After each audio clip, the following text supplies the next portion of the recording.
एक बात और बहुत महत्वपूर्ण है। क्या?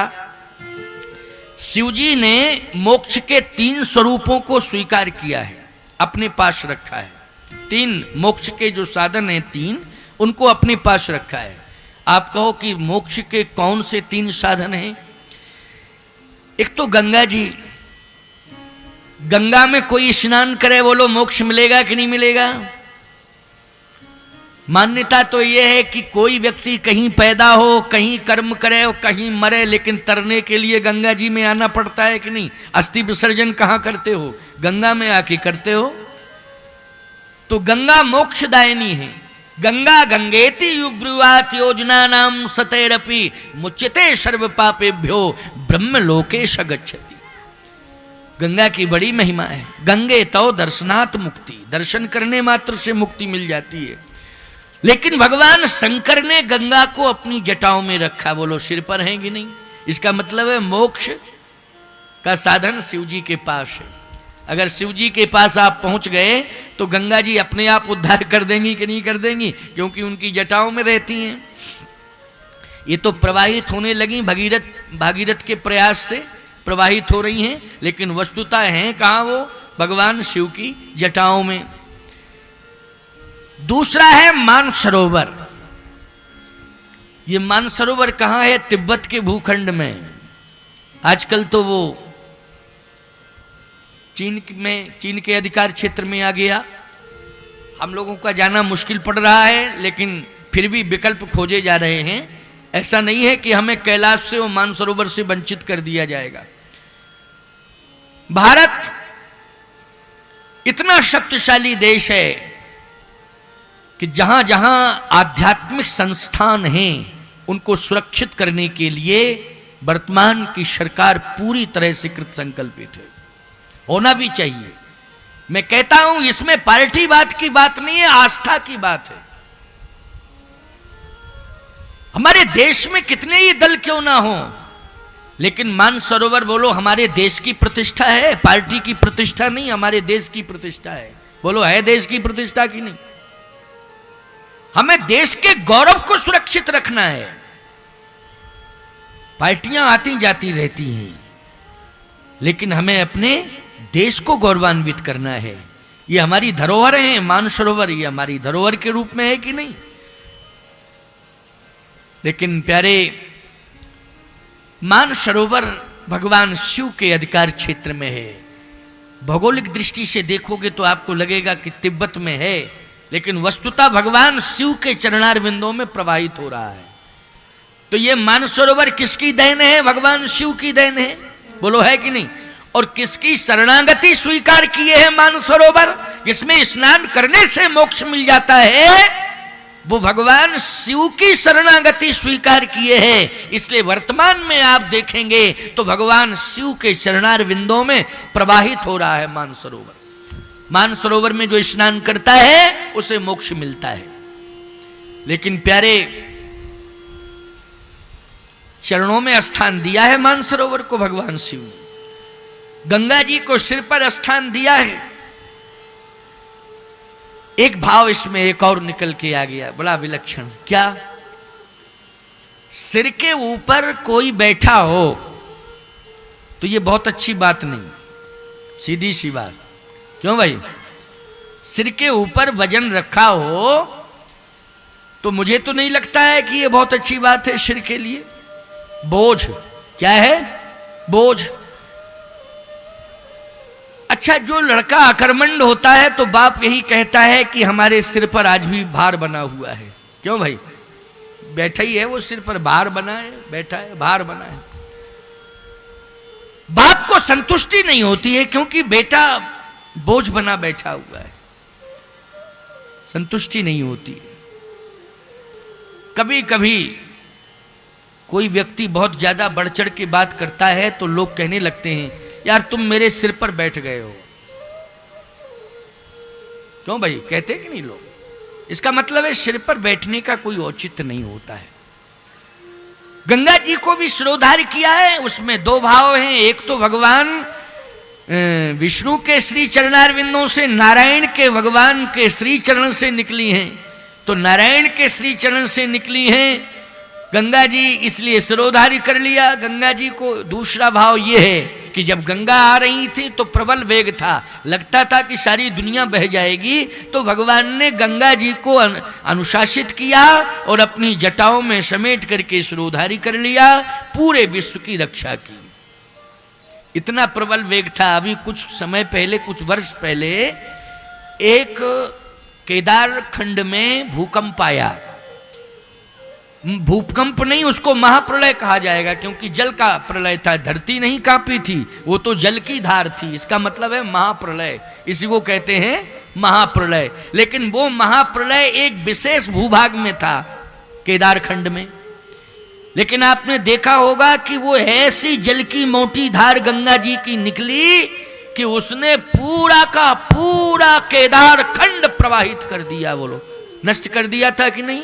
यही है महाप्रलय का स्वरूप। ये छोटे रूप में आपको देखने को मिला। एक वो महाप्रलय होता है कि सारी दुनिया जल में डूब जाती है, केवल उस समय बटस्य पत्रस्य पुटे शयानम बालम मुकुंदम मनुषा स्मरामी। मार्कंडे जी महाराज दर्शन करते हैं भगवान का, बट के पत्ते पर भगवान दर्शन देते हैं बाल रूप में। मार्कंडे भगवान दर्शन करते हैं भगवान का, जल में सारी दुनिया डूब जाती है, केवल भगवान बट के पत्ते पर दर्शन देते हैं। दर्शन करने वालों में केवल एकमात्र मार्कंडेय ऋषि होते हैं। एक वो महाप्रलय है। लेकिन एक महाप्रलय आपने अभी कुछ वर्ष पहले देखा कि गंगा जी की वो विशाल मोटी धार निकली कि सारा केदार खंड बह गया। सारी दुनिया बह जाती अगर भगवान शिव कृपा न किए होते। गंगा जी को अपनी जटाओं में समेट लिया और सिर पर रख लिया। भागीरथ की तपस्या के प्रभाव से गंगा जी को धरती पर छोड़ा गया। आज भी गंगा भगवान शिव के अनुशासन में है। चरण में यदि कोई आ जाए, शरण में कोई आ जाए तो ठीक है, आपकी श्रद्धा है कि आप शरणागति लेने आए हो, आप शरण में आए हो, लेकिन यह आवश्यक नहीं है कि हृदय से स्वीकार किया जाए। हृदय से तब स्वीकार किया जाएगा जब हृदय हमारा कहेगा कि इसे स्वीकार कर लो, तब स्वीकार किया जाएगा। चरण में पड़े रहने से कुछ नहीं होता है, पास में रहने से भी कुछ नहीं होता है। जब तक हृदय स्वीकार नहीं करेगा तब तक कोई औचित्य नहीं बनता है। याद रखना, हृदय से किसे स्वीकार किया भगवान शंकर ने? चरणों में स्थान मानसरोवर को दे दिया, गंगा जी को जटाओं में स्थान दे दिया, लेकिन हृदय में रामचरितमानस को स्थान दिया। समझ में बात आई कि नहीं? हृदय में किसे स्थान मिलता है? जिससे विशेष प्रेम होता है उसको हृदय में स्थान मिलता है। बोलो मिलता कि नहीं मिलता है? जिससे विशेष प्रेम होता है। हनुमान जी ने भगवान राम जी को कहाँ स्थान दिया? हृदय में। बंदो पवन कुमार खलवन पावक ज्ञान घन, जासु हृदय आगार वसई राम सर चाप धर। भगवान श्री राम के प्रति विशेष प्रेम है हनुमान जी का, इसलिए हृदय में स्थान दे रहे हैं। रामचरितमानस के प्रति विशेष प्रेम है भगवान शंकर का, इसलिए रामचरितमानस को कहां स्थान दे रहे हैं? हृदय में स्थान दे रहे हैं। अब शिव का हृदय के अंदर रहने वाला ये ग्रंथ है रामचरितमानस, भगवान शिव के हृदय में निवास करता है। प्यारे, कितनी बड़ी महिमा है इस ग्रंथ की, सोचो जरा। आज गंगा सुनिश्चित शहरों से बह रही, सुनिश्चित ग्रामों को, सुनिश्चित धामों से निकली है गंगा। यह आवश्यक नहीं है। अगर आप गंगा स्नान करना चाहो तो आपको जाना पड़ेगा समीप के घाट में, अथवा हरिद्वार समीप होगा, या जहां भी समीप का तट हो, हम कह नहीं सकते यहां से। हरिद्वार ही होगा पास में, सौरों, हाँ, सौरों में है ना। वाह वाह, तुलसीदास जी का भी विशेष स्थान है वो, क्या कहना, सूकर खेत कहते हैं उसको, सूकर क्षेत्र बोलते हैं ना। हाँ, सौरों इसलिए अपभ्रंश में उसका नाम हो गया है। गंगा जी का विशेष तट है, वहां भी अस्थि विसर्जन लोग करने जाते हैं। तो आप कल्पना करो, आपको सौरों जाना पड़ेगा कि नहीं? सोमती अमावस पर बहुत लोग गए होंगे वहां स्नान करने के लिए, बड़ा महत्व है। अभी सोमती अमावस्या, चित्रकूट में तो कई लाख श्रद्धालु साहब परिक्रमा किए हैं, बहुत भीड़ थी चित्रकूट धाम में। आपको जाना पड़ेगा वहां, लेकिन आपके सामने परिस्थिति, आप नहीं जा पा रहे हैं। मानसरोवर मोक्ष के लिए जाना पड़ेगा, लेकिन परिस्थिति है आप नहीं जा पा रहे हैं मानसरोवर। फिर आपके लिए उपाय क्या है मोक्ष के लिए? मोक्ष के लिए उपाय है रामचरितमानस। याद रखना, ये विकल्प है, ये मोक्ष देने वाला ग्रंथ है। आप कहो महाराज इसमें स्नान किया जा सकता है क्या? हाँ, स्नान किया जा सकता है। इसमें प्रमाण क्या है? स्नान के लिए गोस्वामी जी कह रहे हैं, मैं नहीं कह रहा हूं, कि ये सरोवर है मन कर विषय अनल बन जरई। मन कर विषय अनल बन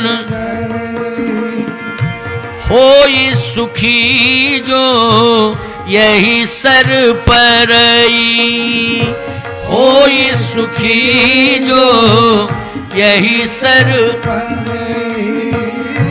होई सुखी जो यही सर परई। होई सुखी जो होय सुखी जो यही सर परई। सर मानी होता है सरोवर। एक मान सरोवर है, एक मानस रूपी मान सरोवर है। गोस्वामी जी कहते हैं, भगवान शंकर कह रहे हैं कि जाओ दुनिया को बता दो कि यदि तुम अति व्यस्त हो, किसी समस्या से ग्रस्त हो, तो चिंता करने की जरूरत नहीं है। मोक्ष कन्फर्म होगा, निश्चित होगा, मोक्ष मिलेगा। रामचरितमानस की कथा जहां हो रही हो, वहां एक कथा सरोवर का निर्माण होगा, और जहां कथा सरोवर का निर्माण होगा वहां पहुंच जाना और श्रवण कर लेना, तुम्हारा कल्याण हो जाएगा, तुम्हें मोक्ष मिल जाएगा, भटकने की जरूरत नहीं पड़ेगी। होय सुखी जो यही सर परही, मन कर विषय अनल बन जरई।